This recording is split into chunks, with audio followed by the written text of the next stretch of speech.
नमस्कार आप सभी को। मैं निशा सिंह फिर हाजिर हूँ कुछ नए जॉब अपडेट के साथ। तो आईआईटी बॉम्बे की ओर से लाइब्रेरी इंफॉर्मेशन सुपरिटेंडेंट की रिक्रूटमेंट आई हुई है, जैसा कि आप देख सकते हैं। एम्प्लॉयमेंट टाइप आपका परमानेंट जॉब रहेगा। ये टोटल 3 पोस्ट पर वैकेंसी आई हुई है। अनरिजर्व्ड के लिए 2 और ओबीसी कैटेगरी के लिए 1। अगर जॉब लोकेशन की बात करें तो central library IIT Bombay Mumbai. Important यहाँ पर है आपका लास्ट डेट जो कि 4 सितंबर है। 4 सितंबर से पहले ही फॉर्म को आप लोग अप्लाई कर लें। एजुकेशनल क्वालिफिकेशन की अगर हम यहाँ पर बात करें तो any one of the following होना चाहिए। इन तीनों में से या तो आपके पास बिलीव की डिग्री होनी चाहिए, या बिलीव एंड इंफॉर्मेशन साइंस की, या उसके इक्विवेलेंट अगर लाइब्रेरी साइंस में है तो वो भी चलेगा। एक्सपीरियंस यहाँ मिनिमम 4 इयर्स का मांगा जा रहा है। और अगर एक कंडीशन और है यहाँ, अगर कैंडिडेट मास्टर डिग्री किया हुआ है एमलिब तो या फिर एमलिस, तो the normal duration of the masters programme will be counted towards experience. मतलब कि अगर आपका 1 साल का यहाँ पर एमलिब है तो एक्सपीरियंस में काउंट किया जाएगा। 2 साल का एमलीव है तो 2 साल यहाँ पर काउंट किया जाएगा एज ए एक्सपीरियंस। ठीक है, ये अच्छी बात थी इस नोटिफिकेशन में जो मुझे अच्छी लगी। एज लिमिट की बात करें तो मैक्सिमम एज यहाँ पर 32 ईयर है, और age calculated on the closing date of application जो कि आपका 4 सितंबर है।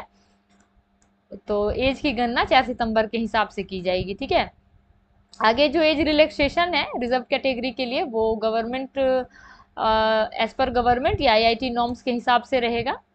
सैलरी की बात करें तो लेवल 6 का पेमेंट दिया जाएगा जो कि 35,400 से 1,12,400 है।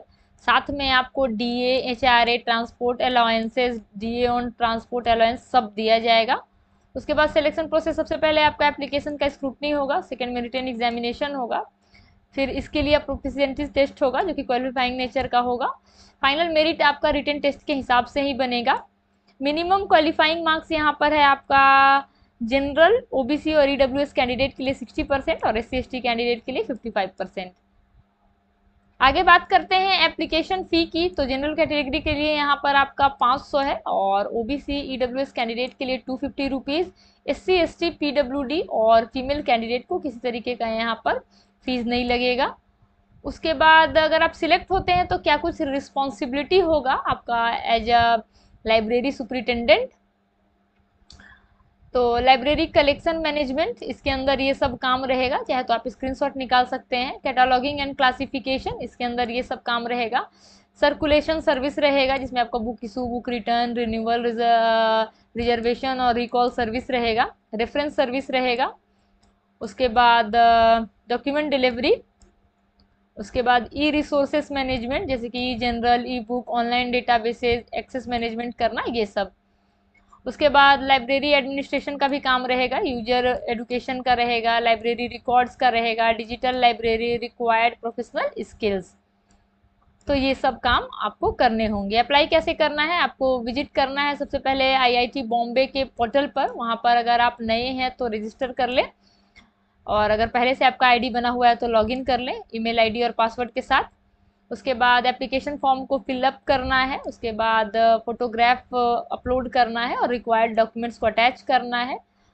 अगर एप्लीकेशन फ़ी एप्लीकेबल है तो पहले पेमेंट कर लीजिए। उसके बाद सबमिट करना है 4 सितंबर से पहले क्योंकि लास्ट डेट है। उसके बाद जो प्रिंट आउट है उसको फ्यूचर रेफरेंस के लिए रख लेना है। और हाँ, नो हार्ड कॉपी और ईमेल सबमिशन इज़ रिक्वायर्ड। यहाँ पर किसी तरीके का आपको हार्ड कॉपी को इंस्टीट्यूट नहीं भेजना है। आगे बात करते हैं लाइब्रेरी साइंस प्रिपरेशन टॉपिक, ये भी आपका नोटिफिकेशन में दिया है। तो आपको प्रिपेयर क्या क्या करना है, लाइब्रेरी क्लासिफिकेशन पढ़ना है जिसमें डीडीसी, सीसी, यूडीसी, कैटालॉगिंग में आपका AACR2, RDA mark 21, library automation, ILMS जिसमें आपका कोहा है, सोल है, ETC, digital library, E resources, information retrieval, bibliographic control, reference source and services, library management, information literacy, computer application in libraries, general computer knowledge और current affairs related जो कि library and information science से होगा। तो यही syllabus है जो कि दिया हुआ था नोटिफिकेशन में। आई होप आपको सारे पॉइंट्स क्लियर होंगे। तो मिलते हैं नेक्स्ट वीडियो में फिर कुछ नए जॉब अपडेट के साथ। तब तक के लिए बाय बाय।